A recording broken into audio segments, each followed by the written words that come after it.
तो दोस्तों आज हम शुरू करने जा रहे हैं एक बहुत important course, anti money laundering and know your customer. सबसे पहले हम कवर करेंगे part A, anti money laundering, और उसका chapter 1, money laundering and terrorism financing. ये IIBF के सिलेबस पर बेस्ड है और इसमें हमने बुक की हर एक लाइन को इतने सिंपल तरीके से एक्सप्लेन किया है कि सब कुछ एकदम क्लियर हो जाए। और एक बात, अगर आपको लगे कि बुक की कोई भी लाइन का एक्सप्लेनेशन हमारे कंटेंट में मिसिंग है, तो प्रूफ के साथ डिस्क्रिप्शन बॉक्स में दी गई ईमेल आईडी पर मेल करें और इस कोर्स को फ्री में क्लेम करें। इस कोर्स को परचेस करने का लिंक भी आपको डिस्क्रिप्शन बॉक्स में मिल जाएगा। तो बिना देर की चलते हैं। सबसे पहले चैप्टर के ऑब्जेक्टिव्स से शुरुआत करते हैं। यहाँ पहला ऑब्जेक्टिव ये है कि हम मनी लॉन्ड्रिंग के कॉन्सेप्ट को समझें और यह जानें कि इसका असर global economy, financial systems, banks और बैंकर्स पर किस तरह पड़ता है। इस चैप्टर में हमारा फोकस रहेगा मनी लॉन्ड्रिंग की पूरी प्रोसेस को समझने पर और साथ ही यह देखने पर कि इसका इकोनॉमिक और फाइनेंशियल स्टेबिलिटी पर कितना बड़ा इम्पैक्ट पड़ता है। अब दूसरा ऑब्जेक्टिव यह है कि हम टेररिज्म फाइनेंसिंग को समझें और यह क्लियरली जानें कि यह मनी लॉन्ड्रिंग से किस तरह अलग है। साथ ही हम ये भी समझेंगे कि इन दोनों में क्या सिमिलैरिटीज़ हैं, क्योंकि कई बार दोनों एक्टिविटीज़ एक दूसरे से जुड़ी हुई दिखाई देती हैं। इसलिए इस चैप्टर में हमारा फोकस रहेगा इनके डिफरेंसेस और सिमिलैरिटीज़ को प्रॉपरली समझने पर। अब यहाँ से हम समझते हैं कि आखिर मनी लॉन्ड्रिंग क्या होती है और इसकी शुरुआत कैसे हुई। कई इलीगल एक्टिविटीज़ के पीछे सबसे बड़ा मोटिव पैसा कमाना होता है, लेकिन जब यह पैसा गलत तरीके से कमाया जाता है तो उसे ओपनली इस्तेमाल करना आसान नहीं होता। जितनी बड़ी अमाउंट होती है उतना ही रिस्क बढ़ जाता है, क्योंकि अगर उस पैसे को सीधे यूज़ किया जाए तो लोगों और अथॉरिटीज़ का ध्यान उस पर जा सकता है। इसी वजह से लॉ इन्फोर्समेंट एजेंसीज़ को शक हो सकता है और उस व्यक्ति पर लीगल एक्शन भी लिया जा सकता है। अब बात करते हैं कि आखिर मनी लॉन्ड्रिंग होती क्या है। मनी लॉन्ड्रिंग वह प्रोसेस है जिसमें इलीगल एक्टिविटीज़ जैसे drug trafficking, illegal arms trade, smuggling, extortion, gambling, bootlegging और ऐसी दूसरी ऑफेंसेस से कमाए गए पैसे को फिनेंशियल सिस्टम में लाया जाता है ताकि उसके इलीगल सोर्स को छुपाया जा सके और वह पैसा लीगल दिखाई दे। यानी जो डर्टी मनी होता है, मतलब इलीगल पैसा, उसे ऐसी प्रोसेस से गुजारा जाता है कि वह क्लीन मनी यानी लीगल मनी की तरह दिखाई देने लगे। इससे उस पैसे को बिना किसी सस्पिशन के आसानी से इस्तेमाल किया जा सकता है। अब अगर इसके ओरिजिन की बात करें तो आज के टाइम में मनी लॉन्ड्रिंग पूरी दुनिया की गवर्नमेंट्स के लिए एक बड़ी कंसर्न बन चुकी है। हालांकि इसकी शुरुआत कोई नई नहीं है, बल्कि इसकी रूट्स काफ़ी पुराने समय से जुड़ी हुई हैं। शुरुआती समय में इसका इस्तेमाल ट्रेड प्रैक्टिसेस में किया जाता था। इलीगल सामान से जुड़े ट्रांजैक्शंस को छुपाने के लिए फेक ट्रेडिंग मेथड्स का यूज़ किया जाता था ताकि रिकॉर्ड्स में सब कुछ नॉर्मल और लीगल दिखाई दे। इसके बाद आगे चलकर यूनाइटेड स्टेट्स में भी इसका इस्तेमाल होने लगा, जहां कुछ गैंगस्टर्स उन अल्कोहलिक ड्रिंक्स के व्यापार में शामिल थे जिन पर सरकार ने रोक लगा रखी थी। ऐसे इलीगल बिजनेस से कमाए गए पैसे को छुपाने के लिए वे उसे लीगल दिखाने की कोशिश करते थे। शिकागो में एक गैंगस्टर ने इलीगल अल्कोहल ट्रेड से कमाए गए पैसे को छुपाने के लिए लॉन्ड्रेट्स यानी लॉन्ड्री बिजनेस शुरू किया, क्योंकि ऐसे बिजनेस में कैश ट्रांजैक्शंस ज़्यादा होती थीं और इलीगल इनकम को आसानी से मिक्स किया जा सकता था। बाद में ड्रग ट्रैफिकिंग बढ़ने के साथ मनी लॉन्ड्रिंग का कॉन्सेप्ट और ज़्यादा सामने आने लगा। बड़े डीलर्स अपने इलीगल अर्निंग्स को छुपाने और मैनेज करने के लिए अलग अलग ऑर्गेनाइज्ड मेथड्स का इस्तेमाल करने लगे। अब बात करते हैं मनी लॉन्ड्रिंग फ्रेज के इस्तेमाल की। मनी लॉन्ड्रिंग शब्द का सबसे पहले इस्तेमाल 1972 में ब्रिटिश न्यूज़पेपर द गार्डियन द्वारा किया गया था। ये टर्म यूनाइटेड स्टेट्स के वाटरगेट स्कैंडल से जुड़ी रिपोर्टिंग में सामने आई थी, जिसके बाद उस समय के यूएस प्रेसिडेंट रिचर्ड निक्सन को रिजाइन करना पड़ा था। बाद में 1982 में यूनाइटेड स्टेट्स के एक लीगल केस में इस टर्म का ऑफिशियली इस्तेमाल किया गया। तब से ये एक्सप्रेशन पूरी दुनिया में फेमस हो गया और आज ग्लोबली इसी नाम का यूज़ किया जाता है। मनी लॉन्ड्रिंग टर्म को इसलिए सही माना जाता है क्योंकि ये साफ बताता है कि कैसे इलीगल या डर्टी मनी को कई ट्रांजैक्शंस और डीलिंग्स के थ्रू घुमाया जाता है, so it comes out washed, ताकि वह लीगल यानी क्लीन मनी की तरह दिखाई देने लगे। बार बार ट्रांसफर्स और अलग अलग डील्स के कारण उस पैसे का असली सोर्स धीरे धीरे छुप जाता है और बाहर से वह पैसा पूरी तरह लीगल दिखाई देने लगता है। अब यहाँ समझते हैं कि मनी लॉन्ड्रिंग ग्लोबल इकोनॉमी के लिए इतनी बड़ी कंसर्न क्यों मानी जाती है। सबसे बड़ी चिंता इसकी क्रिमिनल एक्टिविटीज से लिंकेज को लेकर होती है। मतलब प्रॉब्लम सिर्फ इतनी नहीं है कि इलीगल मनी फाइनेंशियल सिस्टम में आ रहा है, बल्कि असली कंसर्न उन हार्मफुल इफेक्ट्स का है जो इससे सोसाइटी में पैदा हो सकते हैं। मनी लॉन्ड्रिंग की मदद से क्रिमिनल्स अपने इलीगल अर्निंग्स को लीगल फंड्स की तरह दिखाने लगते हैं और फिर उस पैसे का इस्तेमाल लीगल सेक्टर्स में भी करने लगते हैं, जबकि ऐसा पैसा या तो इस्तेमाल नहीं हो पाता या फिर सिर्फ बहुत ज़्यादा लग्जरी लाइफस्टाइल पर खर्च किया जाता। अगर ऐसे मामलों पर स्ट्रिक्ट कंट्रोल न हो तो इसका बुरा असर इकोनॉमी, पॉलिटिक्स और सोसाइटी तीनों पर पड़ सकता है। अब बात करते हैं इसके इकोनॉमिक इफ़ेक्ट्स की। जब इलीगल मनी आसानी से लीगल फंड्स में बदलने लगता है तो इसका बुरा असर पूरी इकोनॉमी पर पड़ता है। इससे गलत तरीके से काम करने वाले बिजनेसेस को फ़ायदा मिलने लगता है, क्योंकि उनके पास ज़्यादा पैसा होता है और वे मार्केट में अनफेयर तरीके से compete करने लगते हैं। वहीं ईमानदारी से बिजनेस करने वाले लोगों के लिए टिके रहना मुश्किल होने लगता है। ऐसी सिचुएशन में मार्केट के प्राइसेस भी प्रभावित हो सकते हैं और कई जेन्युइन बिजनेसेस धीरे धीरे मार्केट से बाहर होने लगते हैं। इसका असर पूरे बिजनेस एनवायरनमेंट पर पड़ता है। लोगों का इन्वेस्टमेंट करने का कॉन्फिडेंस कम होने लगता है और नई बिजनेस एक्टिविटीज़ भी धीमी पड़ सकती हैं। आखिर में इसका सीधा असर इकोनॉमिक ग्रोथ पर पड़ता है। इकोनॉमी में इलीगल फंड्स के आने से मनी सप्लाई भी गड़बड़ होने लगती है। मतलब इकोनॉमी में कितना पैसा सर्कुलेट हो रहा है और उसे प्रॉपरली कंट्रोल करना है, ये मैनेज करना मुश्किल हो जाता है। इसके अलावा जब ऐसा इलीगल पैसा एक देश से दूसरे देश में ट्रांसफ़र होने लगता है तो इंटरनेशनल कैपिटल फ्लोज भी अनस्टेबल होने लगते हैं। यानी देशों के बीच पैसों का मूवमेंट नॉर्मल तरीके से नहीं चलता। इसका असर एक्सचेंज रेट्स पर भी पड़ सकता है। कई बार करेंसीज की वैल्यू ऊपर नीचे होने लगती है, लेकिन उसके पीछे नॉर्मल ट्रेड एक्टिविटीज़ कारण नहीं होती, बल्कि इलीगल फंड्स का मूवमेंट होता है। अब बात करते हैं इसके सोशल इफ़ेक्ट्स की। मनी लॉन्ड्रिंग की वजह से करप्शन और ऑर्गेनाइज्ड क्राइम जैसी सीरियस सोशल प्रॉब्लम्स बढ़ने लगती हैं, जो दुनिया के कई देशों के लिए बड़ी चिंता बनी हुई हैं। ये लोगों को अपने इलीगल तरीके से कमाए गए पैसे को छुपाने में मदद करती है, जिससे करप्ट प्रैक्टिसेस लगातार चलती रहती हैं। साथ ही ऑर्गेनाइज्ड क्रिमिनल एक्टिविटीज़ को प्लान करने और उन्हें चलाने में भी मदद मिलती है। जहां ऐसे मामलों पर प्रॉपर कंट्रोल नहीं होता, वहां करप्शन और फिनेंशियल फ्रॉड के केसेस बढ़ने लगते हैं। धीरे धीरे ऐसे प्लेसेस क्रिमिनल्स के लिए सेफ जगह बन सकते हैं, जहां इलीगल एक्टिविटीज़ और ज़्यादा बढ़ने लगती हैं। इसका नेगेटिव असर पूरे सोशल स्ट्रक्चर पर पड़ता है, यानी सोसाइटी का पूरा सिस्टम बिगड़ने लगता है। अब बात करते हैं इसके पॉलिटिकल इफ़ेक्ट्स की। जब मनी लॉन्ड्रिंग बहुत ज़्यादा बढ़ने लगती है तो क्रिमिनल्स का इन्फ्लुएंस भी धीरे धीरे बढ़ने लगता है। कई जगहों पर उनका नेटवर्क और पावर इतनी बढ़ सकती है कि वे देश के अंदर मजबूत पोजीशन बना लेते हैं। समय के साथ वे सोशल और पॉलिटिकल सिस्टम्स में दखल देना शुरू कर सकते हैं और अपना कंट्रोल बढ़ाने लगते हैं। ऐसी सिचुएशन गवर्नेंस सिस्टम को कमज़ोर कर सकती है और आगे चलकर डेमोक्रेटिक सिस्टम के प्रॉपर फंक्शनिंग के लिए भी खतरा बन सकती है। अब बात करते हैं मनी लॉन्ड्रिंग के एक्सटेंट की। क्योंकि मनी लॉन्ड्रिंग एक हिडन और इलीगल एक्टिविटी है, इसलिए इसकी सही अमाउंट पता करना आसान नहीं होता। ये काम सीक्रेटली किया जाता है और इसके ट्रांजैक्शंस को भी इस तरह छुपाया जाता है कि आसानी से ट्रैक न किए जा सके। इसी वजह से आज तक इसके स्केल को लेकर कोई एग्जैक्ट और पूरी तरह रिलायबल फिगर्स अवेलेबल नहीं हैं। हालांकि कई इंटरनेशनल ऑर्गेनाइजेशंस और रिसर्च बॉडीज़ ने ये एस्टिमेट लगाने की कोशिश की है कि ऐसी एक्टिविटीज़ में कितना पैसा शामिल हो सकता है। दुनिया भर में मनी लॉन्ड्रिंग का स्केल कितना बड़ा है, इसका अंदाज़ा लगाने के लिए कई स्टडीज़ और एस्टिमेट्स किए गए हैं।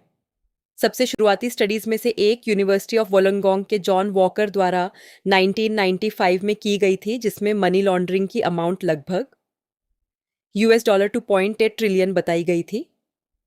इसके बाद 1998 में आई IMF के माइकल कामडेस ने इसका एस्टिमेट लगभग $1.5 ट्रिलियन बताया, जो उस समय ग्लोबल GDP का करीब 5% था। आगे चलकर बेन और श्नाइडर की रिसर्च में ये सामने आया कि 20 OECD कंट्रीज़ में लॉन्डर्ड फंड्स की वॉल्यूम 1995 में $273 बिलियन यानी GDP का लगभग 1.33% थी, जो 2006 तक बढ़कर $603 बिलियन यानी करीब 1.74% हो गई। इससे यह साफ दिखाई देता है कि समय के साथ मनी लॉन्ड्रिंग लगातार बढ़ती जा रही थी। The United Nations office on drugs and crime यानी UNODC की एक स्टडी के अनुसार ड्रग ट्रैफिकिंग और ऑर्गेनाइज्ड क्राइम से होने वाली इनकम ग्लोबल जीडीपी का लगभग 3.6% हिस्सा बनाती है। इसमें से करीब 2.7% यानी लगभग यूएसडी 1.6 ट्रिलियन पैसा लॉन्डर किया जाता है। इसके अलावा यूनाइटेड नेशंस के एस्टिमेट्स यह भी बताते हैं कि हर साल दुनिया भर में लॉन्डर किए जाने वाले पैसों की टोटल अमाउंट ग्लोबल जीडीपी के लगभग 2% से 5% के बीच हो सकती है। मनी लॉन्ड्रिंग का स्केल इतना बड़ा माना जाता है कि अगर इसे एक अलग इकोनॉमी मान लिया जाए तो यह दुनिया की सबसे बड़ी इकोनॉमीज में लगभग 5वें स्थान पर आ सकती है। इसका एस्टिमेटेड साइज करीब यूएस डॉलर 3.8 ट्रिलियन बताया गया है। अगर कंपेयर करें तो फर्स्ट लार्जेस्ट इकोनॉमी लगभग यूएस डॉलर 17.5 ट्रिलियन, सेकंड लगभग यूएस डॉलर 10 ट्रिलियन, थर्ड करीब यूएस डॉलर 4.9 ट्रिलियन और फोर्थ लगभग यूएस डॉलर 3.9 ट्रिलियन की थी, जबकि मनी लॉन्ड्रिंग की एस्टिमेटेड अमाउंट करीब यूएस डॉलर 3.8 ट्रिलियन बताई गई है। यानी इसका स्केल इतना बड़ा है कि इसे दुनिया की सबसे बड़ी इकोनॉमीज के बराबर माना जा सकता है। Source www.cebglobal.com। अब बात करते हैं मनी लॉन्ड्रिंग के impact on financial system and banks की। Vulnerability of financial system. Banks और फाइनेंशियल इंस्टीट्यूशंस पर मनी लॉन्ड्रिंग का रिस्क ज़्यादा होता है क्योंकि ये पब्लिक फंड्स हैंडल करते हैं और कई तरह की फाइनेंशियल सर्विसेज और इंस्ट्रूमेंट्स प्रोवाइड करते हैं। इसी वजह से क्रिमिनल्स इन्हें ऐसे चैनल की तरह इस्तेमाल करने की कोशिश करते हैं जिनके थ्रू इलीगल मनी को लीगल बिजनेस ट्रांजैक्शंस की तरह दिखाया जा सके। ग्लोबल फाइनेंशियल सिस्टम्स के बढ़ने और पेमेंट टेक्नोलॉजीज में एडवांसमेंट आने के बाद यह काम और आसान हो गया है। अब ऐसे फंड्स के असली सोर्स को छुपाना और उन्हें एक देश से दूसरे देश में जल्दी मूव करना पहले के मुकाबले काफ़ी आसान हो चुका है। अगर बैंक्स और फाइनेंशियल इंस्टीट्यूशंस में प्रॉपर सेफगार्ड्स मौजूद न हो तो उनकी रेपुटेशन पर बहुत बड़ा रिस्क आ सकता है, जबकि रेपुटेशन उनकी सबसे इम्पॉर्टेंट एसेट्स में से एक होती है। मनी लॉन्ड्रिंग की मौजूदगी फ्रॉड्स और दूसरे फाइनेंशियल क्राइम्स के चांसेस भी बढ़ा देती है। इसका असर सिर्फ किसी एक बैंक या इंस्टीट्यूशन तक सीमित नहीं रहता, बल्कि धीरे धीरे पूरे फाइनेंशियल सिस्टम की स्ट्रेंथ और स्टेबिलिटी कमज़ोर होने लगती है। अब बात करते हैं इम्पैक्ट ऑन रेपुटेशन की।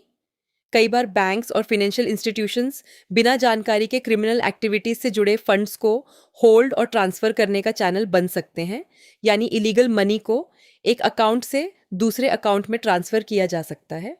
ऐसे फंड्स अक्सर उन रीजन्स के इंस्टीट्यूशंस के थ्रू भेजे जाते हैं जहां मॉनिटरिंग सिस्टम्स कमज़ोर होते हैं।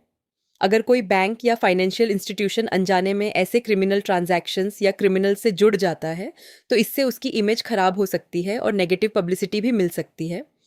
इसका सबसे बड़ा असर पब्लिक ट्रस्ट पर पड़ता है क्योंकि लोगों का उस इंस्टीट्यूशन पर भरोसा कम होने लगता है। अब बात करते हैं रेगुलेटरी एक्शन की। बैंक्स की सेफ्टी और स्टेबिलिटी इस बात पर डिपेंड करती है कि वे अपने ऑपरेशंस में लीगल, प्रोफेशनल और एथिकल स्टैंडर्ड्स को कितना सही तरीके से फॉलो करते हैं। अगर बैंक्स इलीगल फंड्स के एंट्री को रोकने या डिटेक्ट करने में फेल हो जाते हैं या फिर रेगुलेटरी नॉर्म्स का पालन नहीं करते तो उन पर रेगुलेटर्स द्वारा स्ट्रिक्ट एक्शन लिया जा सकता है। इसीलिए बैंक्स और फाइनेंशियल इंस्टीट्यूशंस के लिए ये बहुत ज़रूरी है कि उनके पास वेल ट्रेन्ड स्टाफ हो और ऐसे इफ़ेक्टिव टेक्नोलॉजिकल सिस्टम्स मौजूद हों जो सस्पिशियस ट्रांजैक्शंस को मॉनिटर और आइडेंटिफाई कर सकें। अब आगे हम देखते हैं कि अलग अलग इंटरनेशनल एजेंसीज ने मनी लॉन्ड्रिंग को कैसे डिफाइन किया है। मनी लॉन्ड्रिंग के मुद्दे पर काम करने वाली कई इंटरनेशनल ऑर्गेनाइजेशंस ने इसे अपने अपने व्यू पॉइंट से समझाने की कोशिश की है। इन डेफिनेशंस की मदद से हमें इस कॉन्सेप्ट को अलग अलग पर्सपेक्टिव से समझने में आसानी होती है। इनमें से कुछ डेफिनेशंस नीचे दी गई हैं। अब सबसे पहले बात करते हैं United Nations convention against illicit traffic in narcotic drugs and psychotropic substances 1988 यानी वियना कन्वेंशन की। इस डेफिनेशन के अनुसार जब कोई व्यक्ति ऐसे एसेट्स को कन्वर्ट या ट्रांसफ़र करता है जबकि उसे पता होता है कि ये ड्रग रिलेटेड ऑफेंसेस या ऐसी इलीगल एक्टिविटीज़ से आए हैं और ऐसा करने का मकसद उनके इलीगल सोर्स को छुपाना या इन्वॉल्व्ड लोगों को लीगल कॉन्सिक्वेंसेस से बचाना हो, तो उसे मनी लॉन्ड्रिंग माना जाता है। इसमें ऐसी एक्टिविटीज़ भी शामिल होती हैं जहां प्रॉपर्टी की असली नेचर, उसका source, location, disposition, movement, ownership या उससे जुड़े राइट्स को छुपाया जाता है या गलत तरीके से दिखाया जाता है, जबकि व्यक्ति को यह पता होता है कि वह प्रॉपर्टी किसी क्रिमिनल एक्टिविटी या ऑफेंस से जुड़ी हुई है। इसके अलावा इसमें ऐसी सिचुएशंस भी शामिल होती हैं जहां कोई व्यक्ति किसी प्रॉपर्टी को अक्वायर करता है, अपने पास रखता है या उसका यूज़ करता है, जबकि उसे पता होता है कि वह प्रॉपर्टी क्रिमिनल एक्टिविटीज़ या ऑफेंसेस से जुड़ी हुई है। अब बात करते हैं कुछ अदर इंटरनेशनल डेफिनेशंस की। The United Nations office on drugs and crime यानी UNODC के अनुसार मनी लॉन्ड्रिंग वो प्रोसेस है जिसके थ्रू क्रिमिनल्स अपनी इलीगल वेल्थ के असली सोर्स को छुपाते हैं और अपने एसेट्स को सुरक्षित रखने की कोशिश करते हैं ताकि लॉ एनफोर्समेंट एजेंसीज उन्हें पकड़ न सकें और उनके खिलाफ कोई traceable evidence of wrong doing भी न मिले। इंटरनेशनल मॉनेटरी फंड यानी IMF के अनुसार मनी लॉन्ड्रिंग वह प्रोसेस है जिसमें क्रिमिनल एक्टिविटीज से जनरेटेड इनकम को इस तरह कंसील्ड या ऑल्टर्ड किया जाता है कि उसका इलीगल ओरिजिन दिखाई न दे। फाइनेंशियल एक्शन टास्क फोर्स यानी FATF के अनुसार कई क्रिमिनल एक्टिविटीज का सबसे बड़ा ऑब्जेक्टिव प्रॉफिट्स अर्न करना होता है, यानी वह व्यक्ति या ग्रुप जो उस इलीगल एक्टिविटी को करता है, और मनी लॉन्ड्रिंग वह प्रोसेस है जिसमें इन इलीगल प्रोसीड्स को इस तरह हैंडल किया जाता है कि उनका अनलॉफुल सोर्स छुप जाए। इंटरपोल के अनुसार मनी लॉन्ड्रिंग में ऐसी कोई भी एक्टिविटी या इवन एन अटेम्प्ट शामिल होती है जिसमें इलीगल तरीके से ऑब्टेन्ड फंड्स की असली आइडेंटिटी को हाइड या ऑल्टर किया जाता है ताकि वे लॉफुल सोर्सेज से आए हुए दिखाई दें। अब देखते हैं कुछ और definitions. Office of the comptroller of currency यानी OCC वॉशिंगटन DC USA के अनुसार मनी लॉन्ड्रिंग वह प्रोसेस है जिसमें मनी और उसे पैदा करने वाली क्रिमिनल एक्टिविटीज़ के बीच के कनेक्शन को छुपाया जाता है, जैसे ड्रग ट्रेड या इलीगल टैक्स प्रैक्टिसेस से कमाए गए पैसे का असली सोर्स छुपाना। ये प्रोसेस अनलॉफुल एक्टिविटीज से जुड़ी होती है और इसका मकसद फंड्स के ट्रू ओरिजिन को छुपाना होता है ताकि उस पैसे को बिना ज़्यादा अटेंशन अट्रैक्ट किए आसानी से इस्तेमाल किया जा सके। US सेनेट की सब committee on narcotics and terrorism के अनुसार मनी लॉन्ड्रिंग वह प्रोसेस है जिसमें इलीगल एक्टिविटीज़ से कमाए गए गेन्स को ऐसे फिनेंशियल एसेट्स में बदला जाता है जो देखने में लॉफुल सोर्सेज से जनरेटेड लगे। मार्च 1992 की EC डायरेक्टिव के आर्टिकल 1 के अनुसार मनी लॉन्ड्रिंग में ऐसी सिचुएशंस शामिल होती हैं जहां प्रॉपर्टी की nature, origin, location, disposition, movement, ownership या उससे जुड़े राइट्स को छुपाया जाता है या गलत तरीके से दिखाया जाता है, जबकि व्यक्ति को पता होता है कि वह प्रॉपर्टी सीरियस क्रिमिनल एक्टिविटीज से हासिल की गई है। The crown prosecution service UK के अनुसार मनी लॉन्ड्रिंग वह प्रोसेस है जिसमें इलीगल अर्निंग्स के अनलॉफुल सोर्स को छुपाकर उन्हें लीगल दिखाने की कोशिश की जाती है। क्रिमिनल्स अपने प्रॉफिट्स को क्राइम से अलग दिखाने की कोशिश करते हैं। इसके लिए वे पैसे को ऐसी सेफ प्लेसेस पर रखते हैं जहां उसे लीगल एक्शन के थ्रू आसानी से सीज न किया जा सके और वह पैसा जेन्युइन दिखाई दे। अब हम मनी लॉन्ड्रिंग के इम्पैक्ट ऑन बैंक्स को कुछ एग्जाम्पल्स के थ्रू समझते हैं। सबसे पहले बात करते हैं bank of credit and commerce international यानी BCCI की। ये बैंक 1970s में एस्टैब्लिश किया गया था और धीरे धीरे 70 से ज़्यादा कंट्रीज़ में ऑपरेशंस के साथ दुनिया के सबसे बड़े प्राइवेटली ओन्ड बैंक्स में शामिल हो गया। लेकिन बाद में ये सामने आया कि यह बैंक कई illegal activities including money laundering में इन्वॉल्व्ड था। बैंक ने अपने क्लाइंट्स को चूज़ करते समय प्रॉपर काउशन नहीं बरती और ऐसे इंडिविजुअल्स और ग्रुप्स के साथ डीलिंग्स करने लगा जो drug trafficking, terrorism, arms trading, frauds और दूसरी ऑर्गेनाइज इलीगल एक्टिविटीज़ में शामिल थे। ये बैंक एक बहुत ही कॉम्प्लिकेटेड स्ट्रक्चर के थ्रू ऑपरेट करता था जिसमें होल्डिंग कंपनीज, एफिलिएट, सब्सिडरीज और कई रिलेटेड एंटिटीज़ शामिल थीं। इसी वजह से इसके ऑपरेशंस को ट्रैक करना काफ़ी मुश्किल हो गया था। इस कॉम्प्लेक्सिटी का फ़ायदा उठाकर बैंक फंड्स, ट्रांजैक्शंस, कैपिटल और गुड्स के मूवमेंट पर लगाए गए नॉर्मल कंट्रोल्स को बाईपास करने लगा। साथ ही ऑफशोर सेंटर्स, शेल कंपनीज और पॉलिटिकल कनेक्शंस का इस्तेमाल करके ये इफेक्टिव रेगुलेटरी ओवरसाइट से भी बचता रहा। लेकिन जुलाई 1991 में इन रेगुलेटर्स को वाइड स्प्रेड फ्रॉड के एविडेंस मिले। इसके बाद BCCI की $12 बिलियन से ज़्यादा वैल्यू की एसेट सीज कर ली गई। BCCI केस ये दिखाता है कि बैंकर्स को दूसरे बैंक्स के साथ डीलिंग्स करते समय काफ़ी कॉशियस रहना चाहिए और मेजर स्टेक होल्डर्स की प्रॉपर वेरिफिकेशन भी करनी चाहिए। ये केस इस बात की इम्पोर्टेंस भी बताता है कि फॉरेन बैंक्स अपने देश में कितने अच्छे तरीके से रेगुलेटेड हैं, इसकी जानकारी होना ज़रूरी है। साथ ही बैंकर्स को यह भी समझना चाहिए कि अगर किसी अकाउंट का कनेक्शन इलीगल एक्टिविटीज से पाया जाता है तो लीगल प्रोविजंस के तहत उस अकाउंट को फ्रीज या सीज भी किया जा सकता है। अब बात करते हैं European union bank of Antigua की। यूरोपियन यूनियन बैंक यानी ईयूबी को जून 1994 में एंटीगुआ में एक ऑफशोर बैंक के रूप में एस्टैब्लिश किया गया था। बाद में सितंबर 1995 में इसने अपना ऑनलाइन प्लेटफॉर्म भी शुरू किया और खुद को उन शुरुआती बैंक्स में बताया जो internet based account services provide कर रहे थे।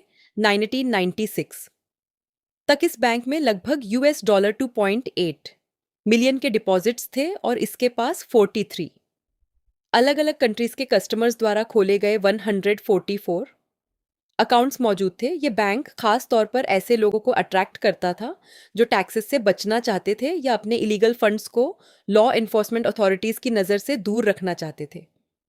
बैंक ऐसी सुविधाएं देता था जैसे नंबर्ड अकाउंट्स जिनमें कस्टमर्स की आइडेंटिटी को पूरी तरह कॉन्फिडेंशियल रखा जाता था ईयूबी प्राइवेट बैंकर्स द्वारा। इसके अलावा कोडेड अकाउंट्स भी होते थे जो सिग्नेचर्स की बजाय पासवर्ड्स के थ्रू ऑपरेट किए जाते थे।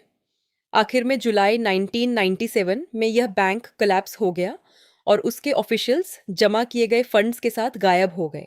अब बात करते हैं रिग्स बैंक यूएसए के केस की, जिसे पिनोचेट केस के नाम से भी जाना जाता है। ऑगस्टो पिनोचे, जो चिले का फॉर्मर डिक्टेटर था, उस पर 1973 से करप्शन और इलीगल आर्म्स डीलिंग्स के आरोप लगाए जाते रहे थे। रिपोर्ट्स में यह सामने आया कि रिग्स बैंक, जो वॉशिंगटन डीसी बेस्ड बैंक था और जिसकी ब्रांचेस सराउंडिंग मेट्रोपॉलिटन एरिया में तथा ऑफिसेज दुनिया के कई हिस्सों में मौजूद थे, ने पिनोशे की मदद की थी ताकि वह चिले के लोगों से अलेजेडली मिसअप्रोप्रिएट किए गए मिलियंस ऑफ डॉलर्स को छिपा सके। इसकी वजह से उन फंड्स के एक्चुअल सोर्स को ट्रेस करना काफ़ी मुश्किल हो गया था। रिग्स बैंक ने कुछ अकाउंट्स को यूएस फेडरल रेगुलेटर्स से भी छिपा कर रखा था, जिससे ऑगस्टो पिनोशे अपने फंड्स के एक बड़े हिस्से तक लगातार एक्सेस करता रहा। इन फंड्स को छिपाने और उनके मूवमेंट को फैसिलिटेट करने में अपनी रोल के कारण रिग्स बैंक और बैंक को कंट्रोल करने वाली ऑल ब्रिटन फैमिली ने पिनोशेट विक्टिम्स को कॉम्पेंसेशन के रूप में $9 मिलियन पे करने पर सहमति दी। अब बात करते हैं रिग्स बैंक यूएसए के एक और केस की, जिसे एम्बासोगो केस के नाम से जाना जाता है। जुलाई 2004 की इन्वेस्टिगेशंस में पता चला कि रिग्स बैंक ने यूनाइटेड स्टेट्स में मौजूद इक्वेटोरियल गिनिया एम्बेसी से जुड़े अकाउंट्स में बड़े ट्रांजैक्शंस होने दिए, लेकिन उनकी प्रॉपर रिपोर्टिंग फेडरल अथॉरिटीज़ को नहीं की गई। बताया गया कि कम से कम $35 मिलियन की अमाउंट को इक्वेटोरियल गिनी के लंबे समय तक डिक्टेटर रहे टेडोरो ओबियांग नगुएमा मबासो, उनके फैमिली मेंबर्स और सीनियर ऑफिशियल्स द्वारा साइफन ऑफ कर लिया गया था। बाद में रिग्स बैंक ने अपनी रेगुलेटरी वायोलेशंस को स्वीकार किया। इसके बाद फरवरी 2005 में यूएस बैंक सीक्रेसी एक्ट के तहत बैंक पर $16 मिलियन का फाइन लगाया गया। अब बात करते हैं फ्रॉडुलेंट एनकैशमेंट ऑफ चेक्स और केवाईसी इश्यूज से जुड़े एक केस की। अगस्त 2013 में रिजर्व बैंक ऑफ इंडिया को एक वेल नोन स्टैट्यूटरी बॉडी की तरफ से कंप्लेंट मिली, जिसमें 5 मेजर बैंक से जुड़ा फ्रॉड सामने आया। इस केस में यह भी पता चला कि उस ऑर्गेनाइजेशन के कुछ ऑफिशियल्स ने मिलकर इन फ्रॉडुलेंट एक्टिविटीज को अंजाम देने में साथ दिया था। फ्रॉडस्टर्स ने 5 बैंक्स में उस स्टैट्यूटरी ऑर्गेनाइजेशन के नाम पर फेक अकाउंट्स खोल लिए थे। बाद में उन्हीं अकाउंट्स का इस्तेमाल करके वे ऐसे चेक्स, डिमांड ड्राफ्ट्स और पोस्टल ऑर्डर्स एनकैश करने लगे जो असल में उनके नहीं थे। सबसे बड़ी बात यह थी कि ये एक्टिविटीज़ 1 महीने से लेकर 2 साल तक चलती रहीं, लेकिन बैंक्स को इसकी भनक तक नहीं लगी।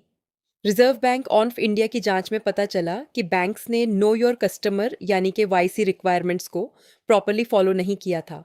खासकर कस्टमर वेरिफिकेशन, एक्सेप्टेंस प्रोसीजर और अकाउंट एक्टिविटीज़ की मॉनिटरिंग में कई लैप्सेस पाए गए।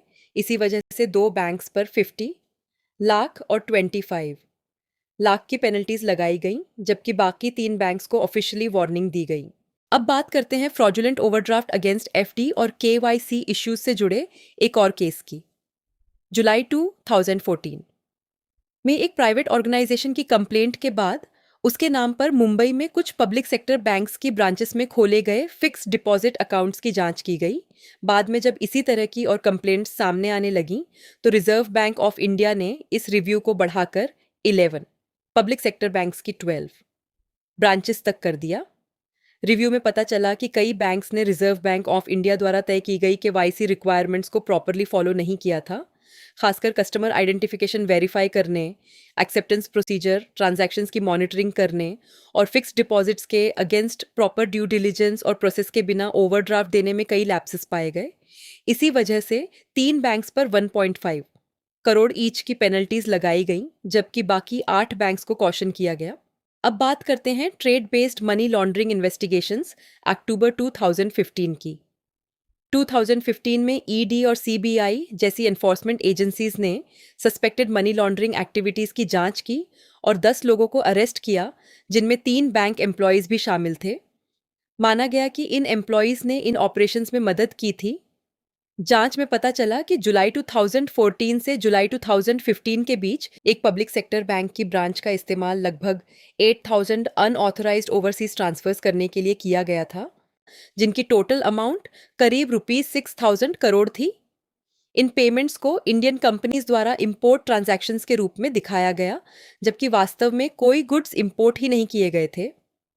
इनमें से ज़्यादातर ट्रांजैक्शंस को छोटे छोटे अमाउंट्स में किया गया था, ताकि वे रिपोर्टिंग लिमिट्स के नीचे रहें और आसानी से नोटिस न हो।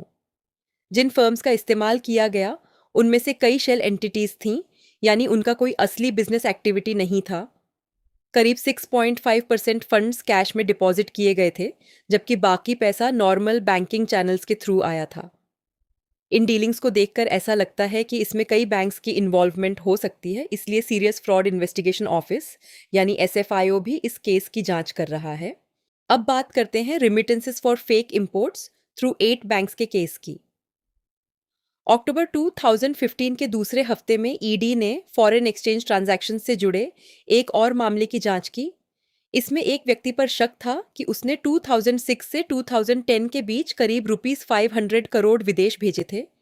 इसके लिए उसने 7 बैंक्स में फैले लगभग 70 फिक्शियस यानी फेक बैंक अकाउंट्स का इस्तेमाल किया था। ये पैसा इंपोर्ट पेमेंट्स के नाम पर 2 एंटिटीज को भेजा गया, जबकि बाद में वही फंड्स दूसरे इंटरनेशनल लोकेशंस पर आगे ट्रांसफर कर दिए गए। इन ट्रांजैक्शंस के लिए ज़्यादातर फंडिंग कैश डिपॉजिट्स के थ्रू की गई थी। जांच में ये भी सामने आया कि उस व्यक्ति ने बड़ी संख्या में फेक अकाउंट्स मेंटेन किए हुए थे, जिनमें से सिर्फ एक बैंक में ही 66 अकाउंट्स मौजूद थे, जबकि बाकी अकाउंट्स अलग अलग बैंक्स में थे। अब इन केसेस से बैंक्स और बैंकर्स के लिए क्या लेसन्स निकलते हैं, ये समझते हैं। आज के टाइम में रेगुलेटरी अथॉरिटीज़ और इन्फोर्समेंट एजेंसीज ने AML और CFT कंप्लायंस यानी anti money laundering and combating financing of terrorism को लेकर काफ़ी स्ट्रिक्ट अप्रोच अपना ली है। उनकी स्क्रूटनी पहले के मुकाबले कहीं ज़्यादा इंटेंसिव हो चुकी है और वायोलेशंस पर टफर पेनल्टीज भी लगाई जा रही हैं।